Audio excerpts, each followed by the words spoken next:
Digo que María nos va a dar una conferencia, el título de la cual ya la sabéis, es La ciudad es un aula, la creatividad como herramienta para pensar la educación del presente. María dice en su blog que es una trabajadora cultural que compagina la escritura, la investigación y la docencia para el desarrollo del pensamiento crítico en torno a la cultura visual, a las artes y a la educación.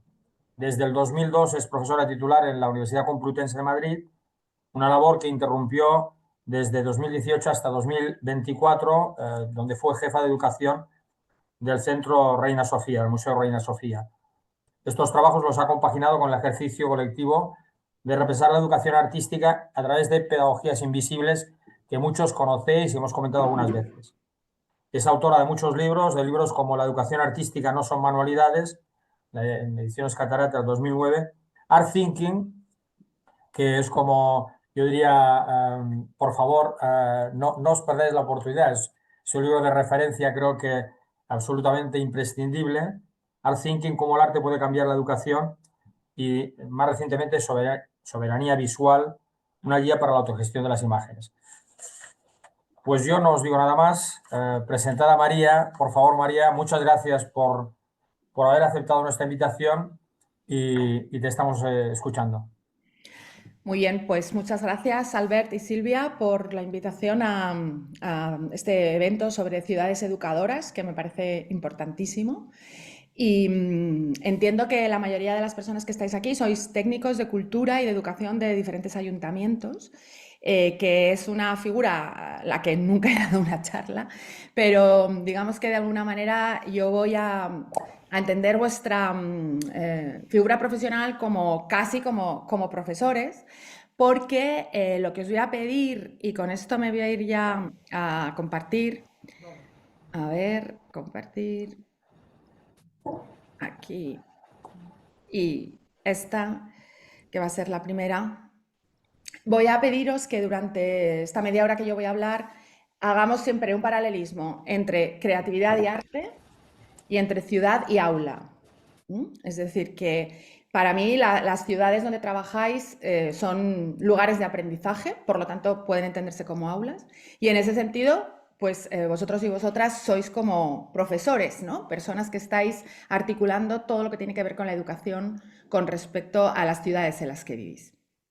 Albert me ha presentado muy bien. A mí me gusta mucho presentarme con esta foto, siempre me presento visualmente, porque yo lo que estoy haciendo en mi aula, cuando tengo la posibilidad de estar con mis alumnos en la Universidad Complutense de Madrid, es cambiar totalmente el paradigma y utilizar la creatividad como una metodología para generar una educación distinta. Y bueno, pues en esta foto os podéis imaginar que yo soy la que estoy debajo de la careta de pájaro. Entonces lo que hay aquí es un examen, es la forma que tengo de evaluar a mis estudiantes. Lo hacemos de una manera performativa, utilizando el arte y la creatividad como herramienta. Y siempre me gusta mucho poner esta imagen para, de alguna manera, contaros que yo también hago lo que digo. No solamente lo digo, sino que lo hago. Y lo hago en mis clases en la Universidad Complutense de Madrid. Aquí tenía algunas imágenes de los libros, pero ya Albert ha hablado de ellos suficientemente. Así que vamos a ir un poco al tema, ¿no? Entonces el tema es la ciudad educadora. Y yo creo que en ese sentido una ciudad educadora tiene los mismos problemas que tiene la educación en cualquier lugar del mundo, que es algo que desde mi punto de vista representa mucho esta foto. Esta foto, que bueno, es una foto en la que en educación, en Google puse aula y creo que era de las 2 o 3 primeras fotos que salían, pues representa lo que es un aula tradicional, un aula que a lo mejor vosotras habéis estado alguna vez como alumnas en esta aula, vuestros hijos, vuestras hijas están, en vuestros ayuntamientos tenéis aulas que se parecen a esta aula, y creo que esta foto condensa ya en sí mismo muchos de los problemas que tenemos. A mí me gustaría, si puede ser, que se abriesen un minuto los micrófonos. ¿Puede ser? ¿Sí? Genial. Y que alguno de vosotros, 2 o 3, porque tampoco tenemos mucho tiempo, me dijeseis qué problemas veis en este aula. Simplemente mirándolo, qué cosas creéis que se podrían mejorar. Porque hay bastantes, ¿eh?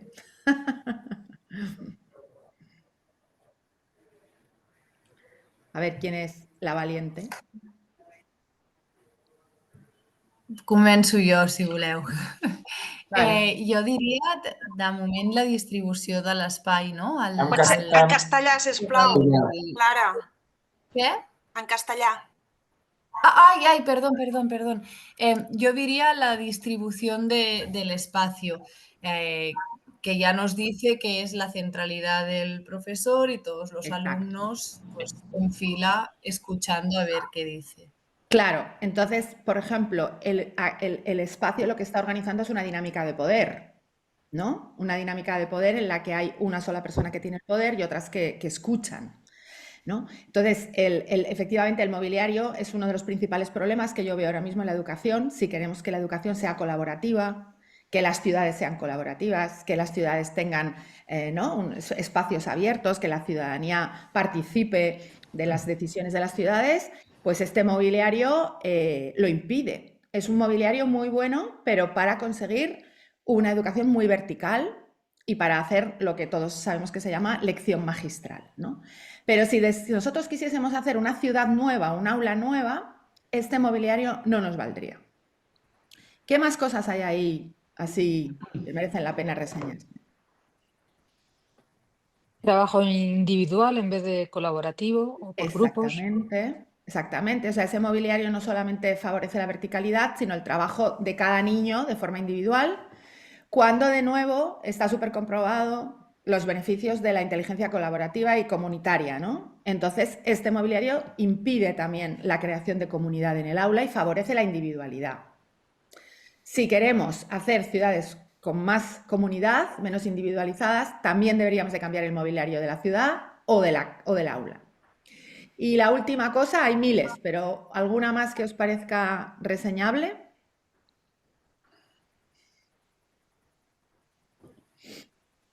El hecho de que el trabajo sea con lápiz y Exacto. papel, ¿no? No experiencial con elementos del día a día, de la naturaleza o de lo que se esté trabajando en cada situación. Exactamente. O sea, al final este aula es también una jaula e impide que en el aula entren elementos exteriores, como puede ser la naturaleza, como puede ser la tecnología.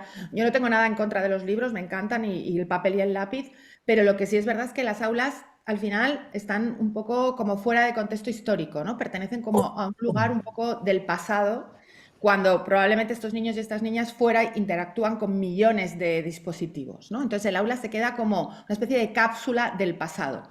Y esto también a veces ocurre en las ciudades, ¿no? Cuando las ciudades no tienen naturaleza, cuando no tienen tecnología, etcétera, etcétera. Bueno, podríamos seguir hablando de millones de cosas, pero lo que está claro, espero que tengamos todas claro, es que la educación necesita una revolución. Estamos en un momento histórico en el que la vida evoluciona de una manera rapidísima y la educación en todas las fases, la primaria, la secundaria, la universidad, los museos, se ha quedado obsoleta. Y esa obsolescencia también genera una cuestión que a mí me parece que es la más grave de todas, y es que estas instituciones que las hemos generado para promocionar, para fomentar la pasión por el conocimiento, se acaban convirtiendo en instituciones que lo que hacen es crear la muerte de la pasión por el conocimiento. Es muy, muy triste, a mí me produce enorme tristeza ver cómo los niños y las niñas entran en infantil y en las primeras fases de primaria con mucho gusto a la escuela, porque desde luego aprender es una característica de todo ser humano, y poco a poco lo que va haciendo la escuela es matar su pasión por aprender. Desde las segundas fases de primaria, cada vez los niños y las niñas tienen menos ganas de ir a la escuela, tienen menos ganas en secundaria, ya eso es, ¿no? Como un consenso. Y por ejemplo, en mi propia facultad, yo doy clases en la Facultad de Bellas Artes, ocurre lo mismo. Entran muy vocacionalmente, en primero con muchas ganas, y lo que hace la universidad es matar esas ganas. Todo esto tiene mucho que ver con las metodologías. Tenemos unas metodologías que no hay nada de creatividad, no fomentan más que una educación que yo llamo bulímica, ¿no? En la que todavía, en la época de la inteligencia artificial y de Google, memorizar datos, vomitarlos en el examen y olvidarlos inmediatamente después de que has terminado el examen sigue siendo la constante en muchos lugares donde la educación sucede. Y esto pues tiene que ver con que muchas veces que los procesos educativos acaban siendo una farsa, ¿no? Desde mi punto de vista, hay muchos lugares educativos donde los profesores parece que enseñamos, los alumnos parece que aprenden, pero realmente el aprendizaje significativo no sucede. Lo que sucede es la certificación. Esos niños y esas niñas, esos adultos pasan al siguiente tramo, pero el aprendizaje significativo está ocurriendo en otros lugares fuera de la educación, fuera del aula, y eso es una de las grandes reflexiones que tenemos que hacer quienes nos dedicamos a la educación. A lo largo de mi vida he ido experimentando con muchos formatos y metodologías para volver a recuperar esa pasión por aprender y ese aprendizaje significativo, y he llegado a la conclusión de que la creatividad y el arte son una de las herramientas fundamentales que pueden introducir en el aula o en la ciudad esa llama, ¿no?, por aprender y porque el aprendizaje continúe. Y esta cuestión yo la he llamado en mi vida art thinking, pensamiento artístico, pero digo lo mismo que he dicho antes, podría ser creatividad, podría ser cualquier otra cosa. Eso sí, este pensamiento artístico se diferencia mucho del mercado del arte. Lo digo porque muchas de nosotras cuando pensamos en creatividad nos viene enseguida, ¿no?, los museos, los cuadros, los artistas, Picasso, y yo no me estoy refiriendo a eso. Todo eso que os acabo de decir para mí es el mercado del arte, que es un sector profesional que respeto mucho, pero que no me interesa especialmente. A mí lo que me interesa es el pensamiento artístico, la creatividad. ¿Qué es el pensamiento artístico o la creatividad? Bueno, pues yo lo recupero esa definición de un artista que también trabaja mucho con temas de educación, Luis Kamitzer, y él en un libro, en un artículo fantástico que tiene, que se llama Thinking About Art Thinking, dice esta frase: todo esto me hace ver el arte como un medio de producción, no como un medio de producción, sino como una forma de pensar, como una forma de pensamiento artístico de hecho, ¿no? Cuando yo le leí esta frase dije, aquí está el tema. Para mí me interesa el arte no por los artistas, no por las obras de arte, sino por cómo piensan los artistas, cómo es ese pensamiento artístico, ¿no? Empecé a desarrollar diferentes maneras de acercarme a esta idea y dije, wow, si es que el arte no es una forma de hacer. Perdón, estoy un poco liada con los nos. El arte es una forma de hacer, no una cosa que se hace. El arte tiene que ver con producción de conocimiento, no tanto tiene que ver con producir objetos. Art thinking, pensamiento artístico, creatividad, no consiste en convertirse en un artista, sino que consiste en pensar como un artista. ¿Cómo piensan los artistas? ¿Qué metodologías de creación de conocimiento tienen? Esto es lo que realmente a mí me interesa. Y cuando hablo de artes, no estoy hablando exclusivamente de la pintura, de la escultura y el dibujo, sino de todo lo que tiene que ver con, digamos, las metáforas humanas, las artes visuales, pero también entrarían las artes escénicas, la arquitectura, las artes sonoras, las artes literarias, el cine y las artes digitales. Y especialmente conectado con vosotras, pues podríamos hablar de la arquitectura, ¿no?, como un elemento muy importante en las ciudades que puede albergar ese pensamiento artístico. Entonces, mi propuesta, la propuesta que yo os quiero lanzar en el día de hoy es que utilicemos las artes y la creatividad no solo como contenido, sino como metodología, como un proceso que puede generar la recuperación de esa pasión y la creación de unas maneras de ser y de estar en el mundo distintas a el pensamiento convergente, que es el que de alguna manera está siempre dentro de la educación. Y entonces también cuando hablamos de esta idea del arte como metodología es muy interesante porque no solamente nos sirve para las disciplinas relacionadas con lo artístico, con lo visual, sino que también nos sirve como marco para cualquier aprendizaje. Las artes sirven para aprender matemáticas, física, química, lenguas, ciudadanía, cualquier cosa. Entonces, lo que vamos a ver ahora seguidamente son los 4 principios de lo que yo denomino art thinking. Vuelvo a decir, se puede intercambiar por creatividad, que son 4 ideas clave. El pensamiento divergente como elemento fundamental de una manera distinta de trabajar en educación. Lo que yo llamo pedagogía sexy, que tiene mucho que ver con el placer, con recuperar el placer para las aulas. La idea de la educación como una producción cultural. Y también la idea de que todo eso hay que hacerlo a través de proyectos colaborativos y en comunidad. Vamos a ir a ver el punto número 1, el pensamiento divergente. El pensamiento divergente, que también podemos llamar pensamiento creativo, tiene que ver con una manera de abordar la realidad en la cual no hay una sola única respuesta a las preguntas que nos hacemos. Y eso es una cuestión que es absolutamente fundamental en el arte. Me gustaría otra vez que abrieseis los micrófonos, la voz, porque os voy a hacer una pregunta con respecto a este artista que se llama Chema Madoz, no sé si lo conocéis, es un artista de Madrid, que tiene esta fotografía tan bonita. Y me gustaría que alguna de vosotras os aventuraseis y me dijeseis de qué creéis que va esta obra o cómo se podría titular esta obra. Necesito que me lo digáis al menos 3 de vosotras. ¿Quién se atreve?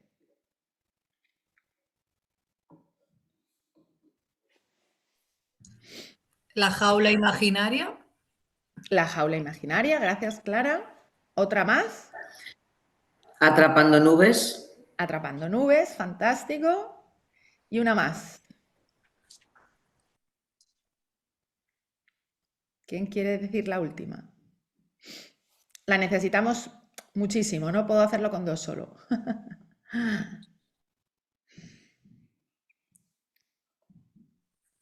A través de los barrotes. Perfecto, a través de los barrotes. Gracias, Lourdes. Bueno, ¿qué ha pasado en estas 3 respuestas? Una ha hablado de barrotes, la otra ha hablado de jaula, la otra ha hablado de nubes. Fijaros que cada una de las personas que han puesto el título a la pieza han puesto un título completamente distinto. Y cuando hago esto con grandes audiencias pasa igual.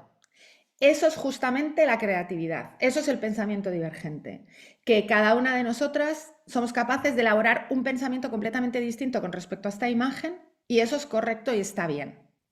Entonces, el pensamiento divergente creativo es muy distinto del pensamiento lógico. El pensamiento lógico matemático nos lleva a una única solución y el pensamiento divergente nos lleva a múltiples soluciones.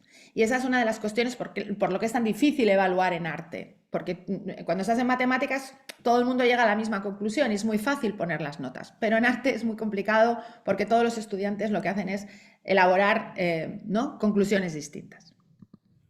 Fijaros que esto es exactamente lo que retrata esta imagen que tenemos aquí. Es una imagen que me gusta especialmente porque veis que la profesora le ha cedido el poder a la niña está hablando de una flor y en cambio sus compañeros están pensando en miles de cosas distintas, en un pez, en un barco, en un pulpo. Esto que muchas veces se condena y que se dice la educación no debe de ser así, porque si la niña está hablando de la flor, todos deberían de estar pensando en la misma flor. Esto que es el pensamiento divergente es justo cuando el aprendizaje sucede. El aprendizaje sucede no cuando estamos intentando controlarlo y fijarnos exactamente en lo que está diciendo la profesora, sino cuando yo estoy elaborando mis propios pensamientos a través de esa creatividad que todas y todos tenemos y que es innata en la generación de pensamiento.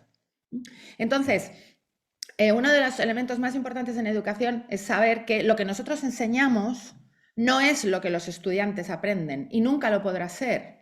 Y ahí, en ese lugar, es donde el aprendizaje sucede. Cuando estamos trabajando con este tipo de pensamiento distinto, aparte de llamarlo creatividad, también lo podemos llamar pensamiento crítico, podemos llamarlo pensamiento retórico, podemos llamarlo ficción, podemos llamarlo pensamiento subjetivo. Y es el lugar donde más conocimiento estamos generando en el momento presente, porque la realidad es que nosotros, por ejemplo, cuando estamos viendo nuestra serie favorita, cuando llegamos a casa por la tarde, estamos viendo una herramienta de ficción a partir de la cual estamos generando pensamiento.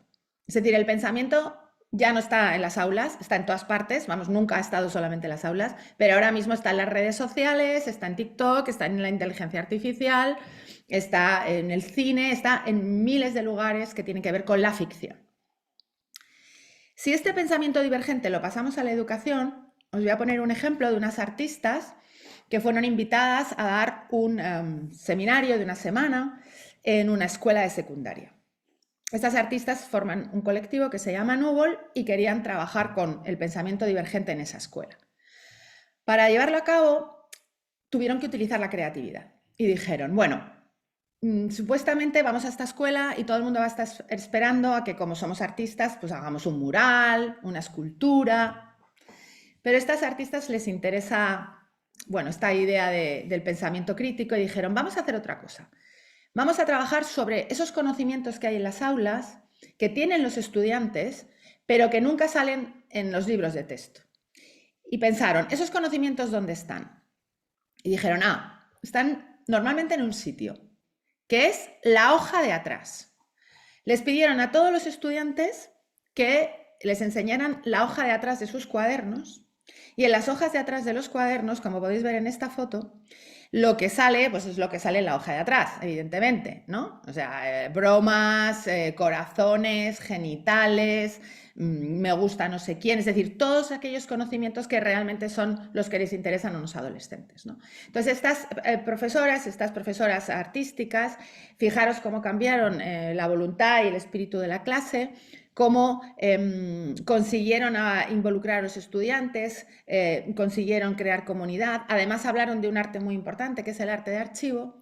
Estuvieron trabajando durante toda la semana con ese conocimiento en las aulas y en el último día hicieron una gigantesca hoja de atrás en el patio del colegio. Todos los estudiantes pusieron ahí de manifiesto lo que realmente les interesa y que no está en el currículum formal. Y esto es una actividad educativa performativa, esto además es arte público, pero que se ha utilizado como un vehículo para generar pensamiento y al mismo tiempo el contenido y la metodología es artístico. Entonces, este es un ejemplo muy bueno de cómo el pensamiento divergente puede constituir, puede consolidar esa forma de generar pensamiento de una manera distinta. El segundo elemento que me parece que es muy importante dentro de la creatividad y el pensamiento divergente es el placer. El eros.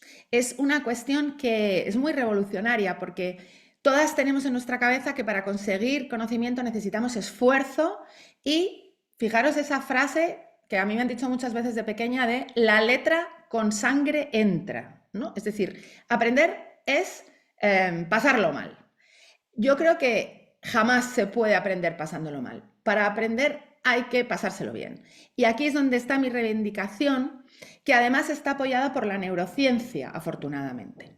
Los neurocientíficos han llegado a la conclusión de que para aprender se necesita llevar a cabo estas fases que expreso en este cuadro, que es, primero de todo, necesitamos conectar con la curiosidad, algo nos tiene que llamar la atención, de ahí desarrollamos un proceso de atención plena, esa atención nos lleva a generar elementos emocionales y de ahí se llega al aprendizaje.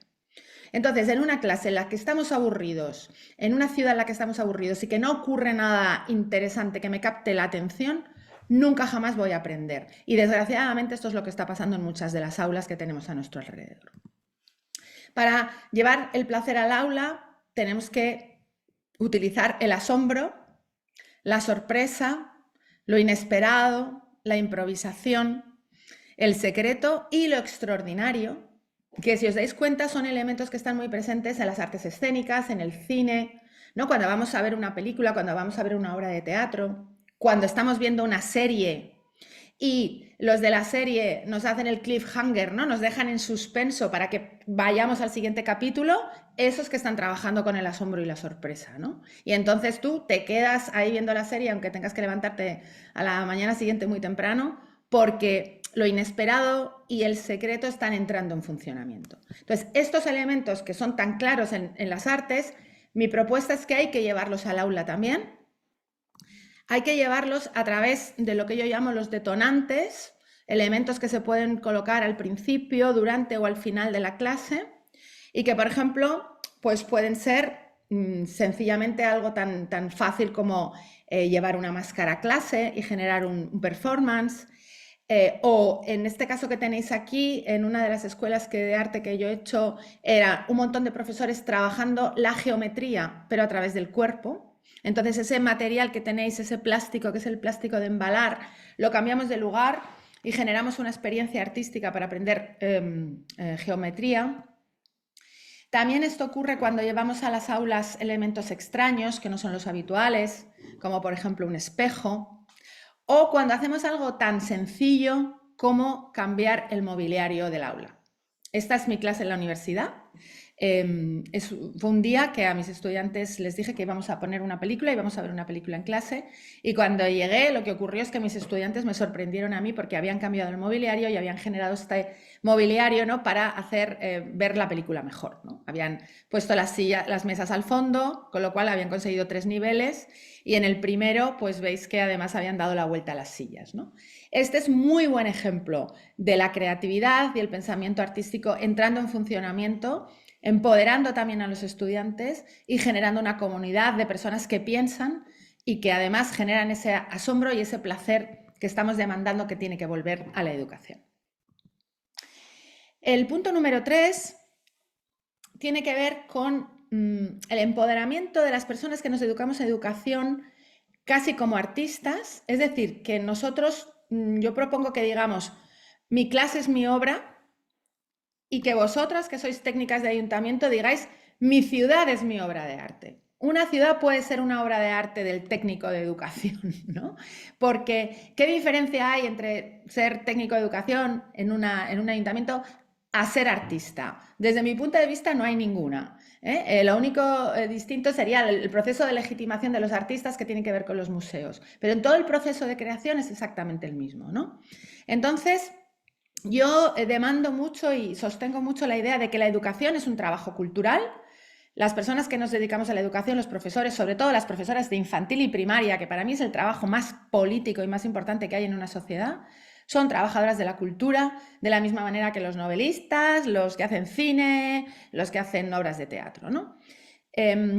Creo que es muy importante entender la educación como un trabajo cultural, a los profesores como artistas, cambiar aquí profesores, poneros vosotras.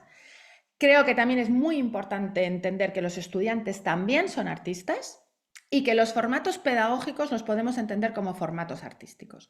Que el arte no está por encima de la educación, sino que son dos cosas que están al mismo nivel, que funcionan distinto, pero que sirven casi para lo mismo.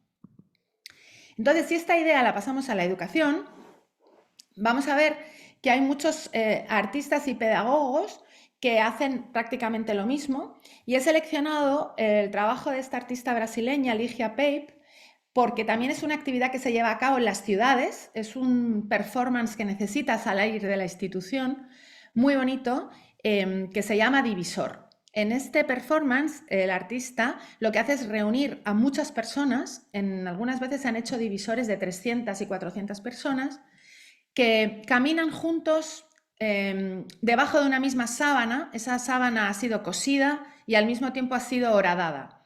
Entonces estas personas van andando juntas durante un tramo bajo esa sábana blanca. Evidentemente es un acto performativo que tiene que ver sobre algo muy difícil de hacer, que es acompasarse cuando trabajamos en comunidad. Todas estas personas que van debajo de la sábana necesitan ir para adelante, para atrás, y entran en un ritmo distinto al tener que ir vigilando que van haciendo unas con otras, ¿no? Es, ya os digo, una acción performativa de arte público muy, muy interesante. ¿Qué ocurre? Que yo esta misma actividad me la he llevado a la educación. Cuando tengo que dar talleres con profesores de biología o profesores de cualquier actividad, que por supuesto me dicen que no son nada creativos y que no saben dibujar, les pido que saquen una sábana blanca. Entonces, con la sábana blanca hemos hecho todo tipo de actividades, gusanos, algas cuando eran profesores de biología, incluso con profesores de arquitectura hemos generado, ¿no?, arquitecturas efímeras invertidas. Os recuerdo especialmente esta forma que la crearon unos profesores de literatura para hablar de lo monstruoso, y para hablar de la cuestión de lo monstruoso generaron un monstruo que se iba, ¿no?, distribuyendo por el lugar donde estábamos teniendo la actividad de manera muy lenta y pues muy interesante, ¿no? Todas estas actividades provienen de un artista, una persona que es de educación la recupera, pero transforma el aula generando pensamiento artístico a través de una metodología artística. Y esto es un poco lo que yo pienso que vosotras podéis hacer perfectamente igual en vuestras ciudades, entendiendo las ciudades como aulas, ¿no? Y ya para terminar, pues tendríamos el punto número 4. El punto número 4 tiene que ver con la idea de hacer las cosas en formato DIWO. El formato DIWO significa Do it with others. en oposición al do it yourself, ¿no? de hace tantos años. Creo que es muy importante borrar la idea de que los artistas han trabajado siempre de una manera individual. El mito del artista genio creo que es algo que todos tenemos claro que es imposible. Los artistas siempre copian ideas de otras personas y además trabajan en equipo. Y por lo tanto, siempre que se utiliza la metodología del pensamiento artístico para el aula, hay que trabajar en comunidad, con proyectos largos. El arte no se hace en media hora. Tenemos que utilizar metodologías slow, lentas, afectivas, complejas, y creo que también es muy importante introducir el fracaso como un elemento fundamental del pensamiento y de la creación de conocimiento. No siempre vamos a tener éxito, sino que el fracaso es un elemento fundamental para producir aprendizaje. Esto es lo que yo llamo aprendizaje basado en proyectos de arte. Seguramente que vosotras muchas conocéis el concepto ABP, aprendizaje basado en proyectos. Yo siempre le pongo la A. Es decir, cuando hagamos aprendizaje basado en proyectos, utilicemos el arte como una metodología para generar ese pensamiento, ese proyecto, y nos quedarían las siglas ABPA. Para explicaros esto, he traído un vídeo de un proyecto que se hizo en el Ayuntamiento de Madrid hace unos años, que se llamaba Levadura.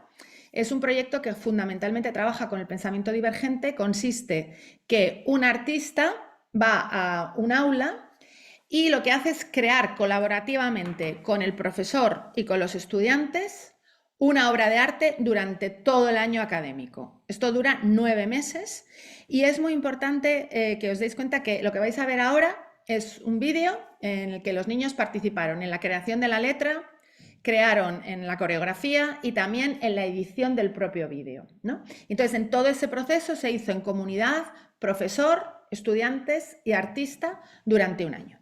Os lo voy a poner y este va a ser el último ejemplo. Luces, cámara, canción.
Siempre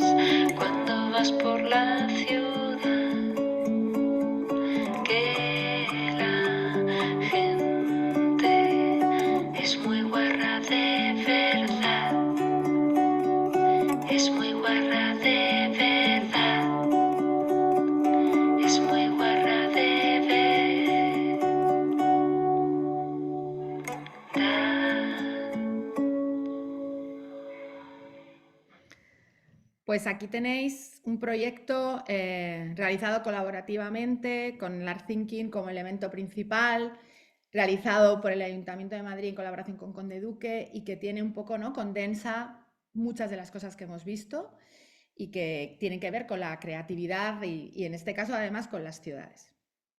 Para terminar, simplemente quería como recordar 4 ideas clave. La idea de que el pensamiento creativo es muy importante en la generación de conocimiento, en las escuelas, en las ciudades, yo creo que en cualquier lugar del mundo, más ahora mismo con toda la cuestión de la IA. Y entonces ese pensamiento convergente matemático no es que lo vayamos a sacar del mundo, pero tiene que estar complementado con un pensamiento creativo de manera muy fuerte. La segunda idea que hemos visto importante es la cuestión del eros, del placer, de que la educación tiene que estar relacionada con esa pasión por la curiosidad y que solamente a través del placer y la curiosidad vamos a conseguir la atención que precede el aprendizaje. Por el punto número 3, la idea de que docentes somos artistas y trabajadores de la cultura y tenemos que empoderarnos y entender que nuestras actividades están al mismo nivel que las actividades que produce un artista.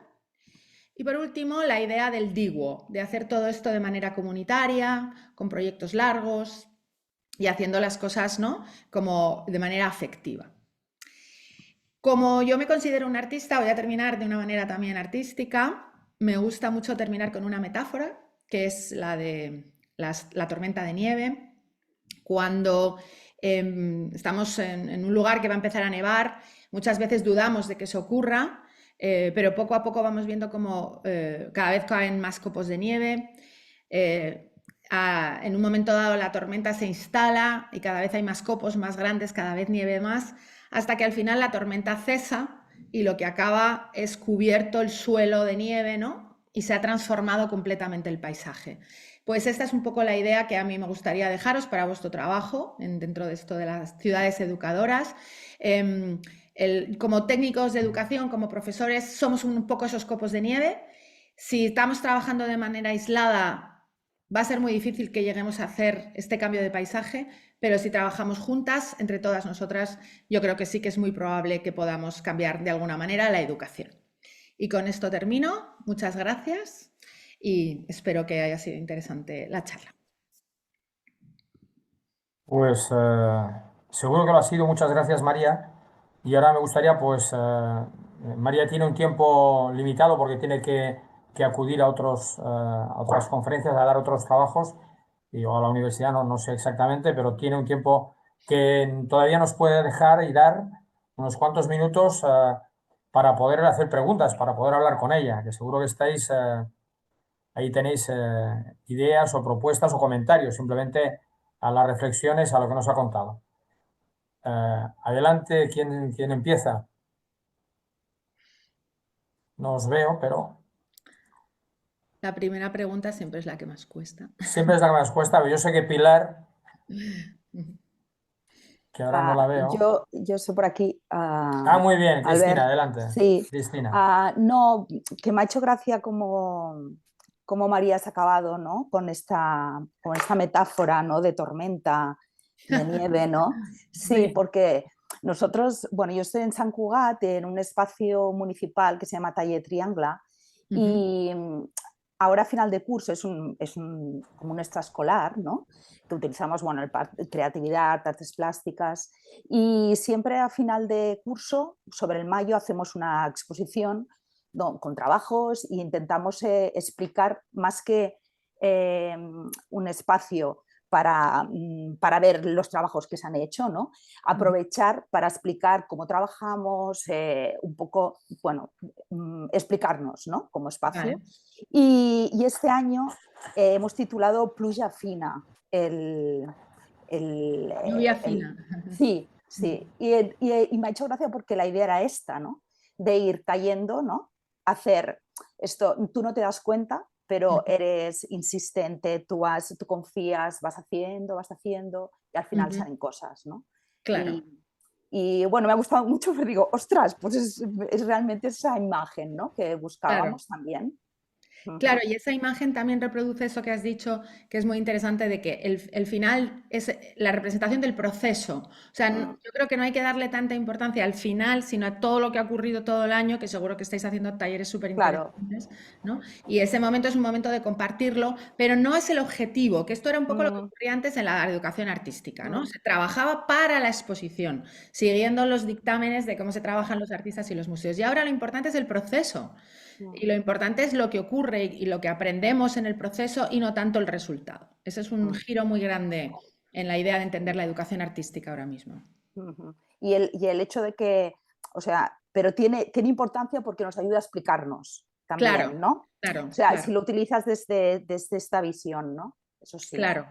Claro, y luego, por ejemplo, también rompes esta cuestión de las manualidades, ¿no? Que yo soy muy crítica de, no, el taller de artes plásticas es llegar y hacer el collar del macarrones, ¿no? O sea, afortunadamente todo esto ya está pasando a la historia y lo que nos damos cuenta es que todo lo que tiene que ver con arte, al tener que ver con pensamiento crítico, es muy importante, mucho. Y yo ahora mismo estoy haciendo un proyecto con stickers, que no sé si sabéis lo que son estos stickers, bueno, que todos compartimos en los móviles, pero con adolescentes, porque estamos viendo que los stickers que están compartiendo los adolescentes en los móviles son tremendos, pero no os podéis imaginar a qué nivel de pornografía y de violencia. Y para mí eso es la educación artística. La educación artística es ahora ver qué imágenes del presente están utilizando los estudiantes y reflexionar sobre ellas, ¿no? Entonces la educación artística ya no es lo que era. Ahora necesitamos una educación artística totalmente distinta. Lourdes, ¿querías preguntar algo? Sí, bueno, ha sido un placer escucharte, agradecer siempre a Granollers todas estas oportunidades que nos estáis brindando en este grupo. Te escuché hace un montón de años en Madrid en un congreso que se llamaba Educación Consciente y de eso hace como 15 años, una barbaridad. Y ha sido un placer volver a reactivar pues, esa parte de, ¿no? Como de escucharte y de que se agolpan las ideas y las propuestas. Pero me gustaría o sea, si nos pudieras comentar un poco más o aumentar, o por lo menos bibliografía sobre el tema del DIWO, ¿no? Sobre cómo hacer esto de estos trabajos en comunidad, largos, lentos, complejos, incluyendo el fracaso. Si pudiera haber alguna opción pues de ver algún repositorio donde hubiera algunas experiencias o donde poder leer un poco más sobre esto o que tú nos pudieras contar un poco más. Bueno, en el libro de Art Thinking hay un apartado entero sobre eso, claro.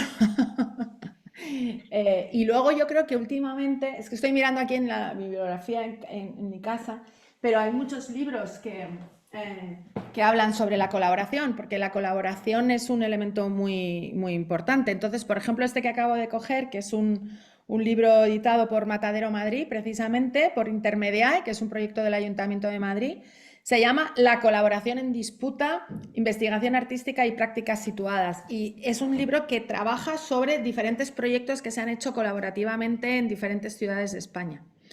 Así que, por ejemplo, este os lo recomiendo un montón. Y vamos, encima es, o sea, del Ayuntamiento de Madrid, de Matadero, ¿no? Entonces, este sería uno de ellos. Así como repositorio digital, ahora mismo no tengo ninguno en la cabeza, pero seguro que si ponéis en Google educación artística y colaboración os salen cosas, ¿no? Yo creo que es algo que cada vez se hace más, pero sí que es verdad que las personas en educación escribimos poco. Entonces, habrá más sobre prácticas artísticas que sobre prácticas artísticas y educativas. Pero vamos, este en concreto es muy buena opción.